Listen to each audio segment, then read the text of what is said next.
Dans cette vidéo, nous allons parler de la MiCA comme remède à l'effondrement d'FTX.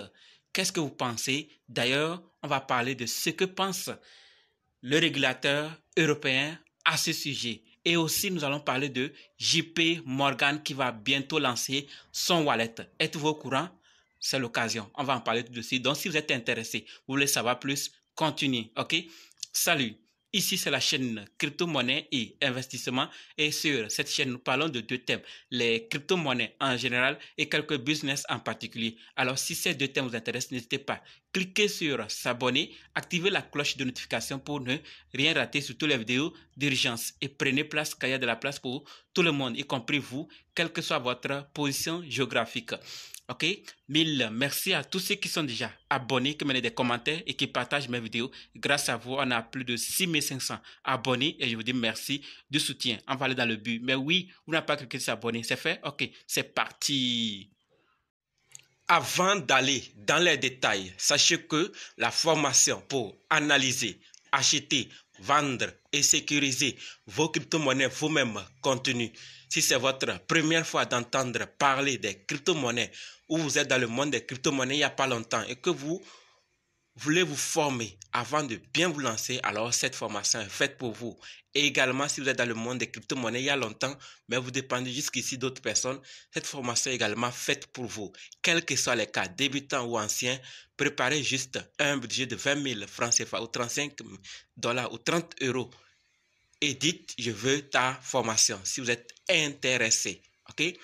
Si vous pensez que l'éducation coûte cher, essayez l'ignorance. Vous comprendrez que l'ignorance coûte très cher.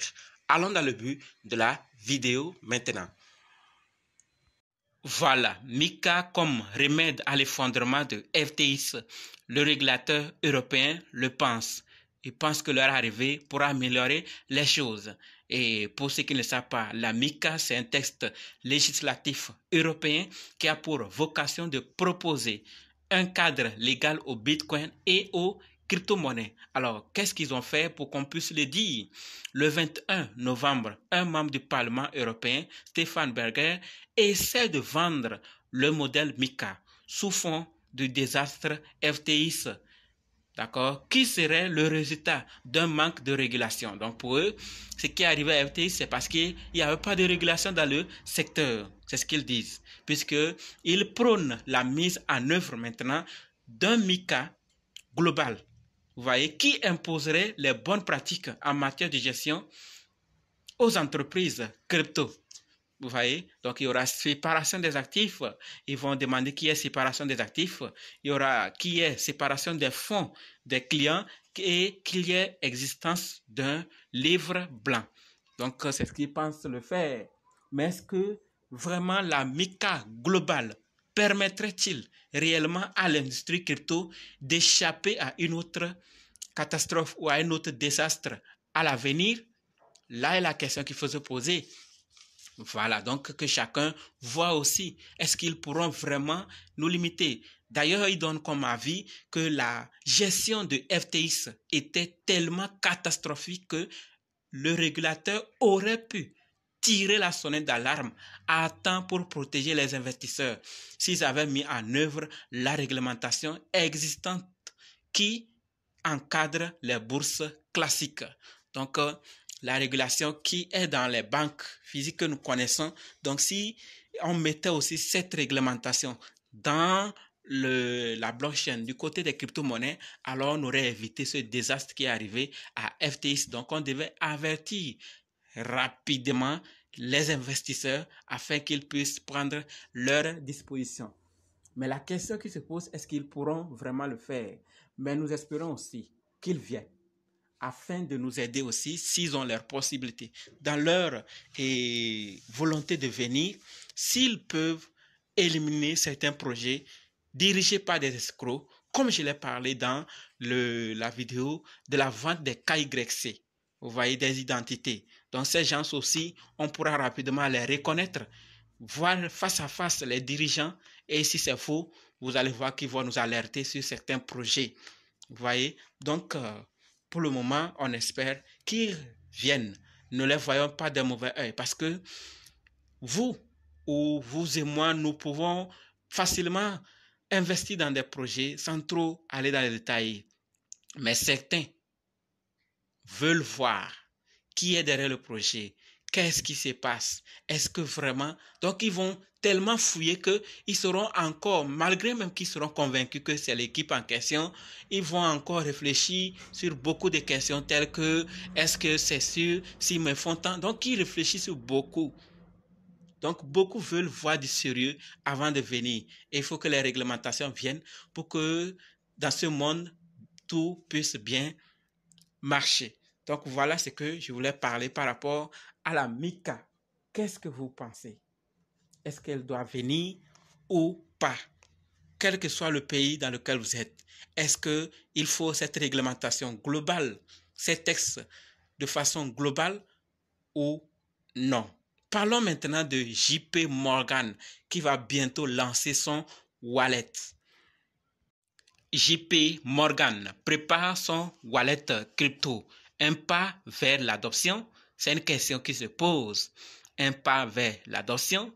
Et oui, pour ceux qui ne savent pas, le CEO de JP Morgan, Jamie Dimon, déteste profondément les crypto-monnaies. Oui, oui. Et en 2017, il a traité le Bitcoin de fraude. En septembre 2022, il a traité le Bitcoin de Ponzi décentralisé. Malgré tout, JP Morgan développe son premier réseau de paiement basé sur la blockchain appelé Corium. Vous allez vous demander, mais comment le CEO ne déteste les crypto-monnaies? On accepte. Eh bien, ce n'est pas le CEO seul qui fait l'entreprise. Ne l'oubliez pas, les clients aussi. Donc, si certains clients voient que d'autres banques acceptent ou facilitent les paiements en crypto-monnaie et qu'ils exigent, ils demandent ça de la part de JP Morgan. S'ils ne font pas, ils risquent de voir beaucoup d'utilisateurs quitter. Vous voyez? Donc, ce n'est pas une question du CEO seulement. Même le CEO peut ne pas être d'accord, mais quand il voit que son intérêt ou dans l'ensemble, il voit que s'il refuse ces moyens de paiement, il risque, alors ils vont le faire. Et ils sont aussi en train d'avancer, d'accord? Ils développent une nouvelle infrastructure nommée Onyx, cette fois-ci. Vous voyez? Et pendant que le CEO est en train de dénigrer, on attend toujours ces dénigrements, mais la banque continue en tout cas à développer le secteur crypto. Vous voyez? Pourquoi on le dit?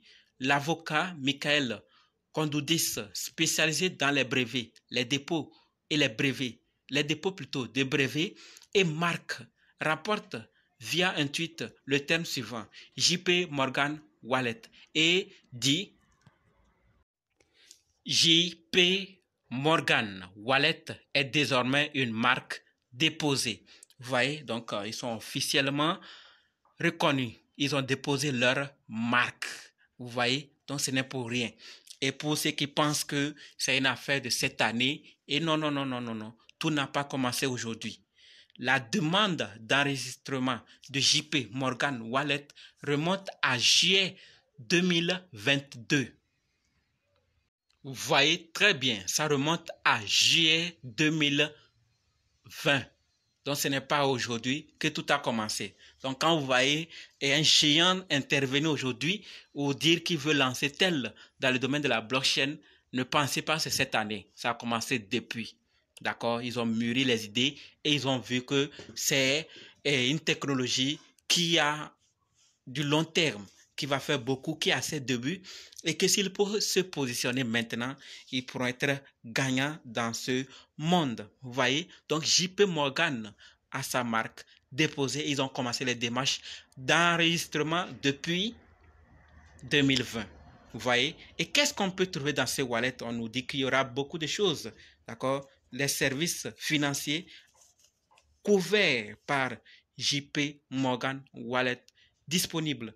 Donc, on aura fourniture d'un transfert électronique de monnaie numérique, échange financier de monnaie numérique et traitement des paiements en crypto-monnaie. Donc, ils répondent vraiment aux besoins ainsi des clients. Et donc, JP pourra aussi garder sa réputation, sa grandeur parmi les banques traditionnelles. Donc, ne vous lamentez pas en vous demandant le CEO n'est pas d'accord, pourquoi ils s'investissent. Je l'ai déjà dit. Les clients aussi comptent. Et les circonstances aussi comptent. Ce n'est pas une technologie qu'on doit à tout prix voir les inconvénients. Voilà pourquoi les régulateurs doivent venir. Mais quand les autres vont venir encore, ça serait gâté. Beaucoup maintenant vont dire, je vais investir dans la crypto-monnaie. Je vais aller dans la blockchain. Je vais créer mon entreprise sur la blockchain. Je vais maintenant dire sérieux. Donc, ce n'est pour rien. Vous voyez, non? Donc, beaucoup de choses sont en train de se préparer et sûrement que vous êtes le seul à avoir de l'arnaque parce que ça baisse. Parce qu'on vous a dit que crypto-monnaie, ça ne baisse jamais. Sûrement, c'est ce qu'on vous a dit. Ça monte, ça brûle des zéros seulement. Si c'est ce qu'on vous a dit, alors il faut qu'ensemble on voit que c'est du faux. Crypto-monnaie, ça monte, ça descend. Ça peut monter long, ça descend pas. Restez, ne vendez pas. Tant qu'on ne vend pas, on est toujours gagnant en crypto-monnaie. Tant qu'on ne vend pas, on est toujours gagnant. Des projets qu'on pensait finis, du jour au lendemain, nous donnent du sourire aux lèvres. Donc voilà ce que je voulais partager avec vous dans cette vidéo. Ce qui se passe, nous ne savons pas. Beaucoup voient de l'avenir dans cette technologie et sont en train de se préparer à investir beaucoup. Et vous? Et toi, que vois-tu dans la blockchain, dans les crypto-monnaies? Dis-nous ça dans les commentaires et on va maintenant se donner rendez-vous dans d'autres vidéos et dans les commentaires. N'oubliez surtout pas de nous rejoindre sur Telegram, WhatsApp, Facebook. Les liens sont dans la description. Et pour ceux qui veulent se former, je vous attends dans les commentaires. Merci.